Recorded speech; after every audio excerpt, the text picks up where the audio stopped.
అమ్మవారిని 108 ప్రదక్షిణలు చేస్తే మౌన ప్రదక్షిణ చేస్తే ఎవరికైనా కూడా అమ్మవారు వారి కోరుకున్నటువంటి కోరికలు తీర్చే కల్పతల్లి. కాబట్టి శ్రీ చెన్నూరు చౌడేశ్వరి శ్రీ రామలింగ చౌడేశ్వరి దేవిని నమ్మిన వారు ఎవరు కూడా చెడిపోలేదు. ప్రతి ఒక్కరూ ఆమెను కొలిచిన వారు ప్రతి ఒక్కరూ బాగుపడినారు. ఉదాహరణకు ఎన్నో కుటుంబాలు కూడా ఉన్నాయి. కాబట్టి ప్రతి ఒక్కరూ ఆమెను ఈరోజు ఇంత భక్తి శ్రద్ధలతో కొలుస్తున్నారంటే ఆమెలో ఉండే మహిమలు, ఆమెలో ఉండే ప్రతిజ్ఞ ప్రతి ఒక్కరూ ఈ అవకాశాన్ని సద్వినియోగం చేసుకుంటున్నారు. కాబట్టి రంగరంగ వైభవంగా జరుగుతుంది. గోమేలిగన్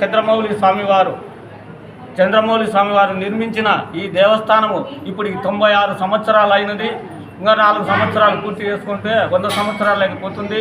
కాబట్టి భక్తులందరూ ఎక్కువ సంఖ్యలో పాల్గొని ఇంకా దేవస్థానాన్ని 24వ తేదీ అమ్మవారి పుట్టినరోజు 24 గురువారం రోజు అమ్మవారి పుట్టినరోజు. ఆ రోజు 5,000 మందికి అన్నదానం ప్రసాదం జరుగుతుంది. కాబట్టి భక్తులందరూ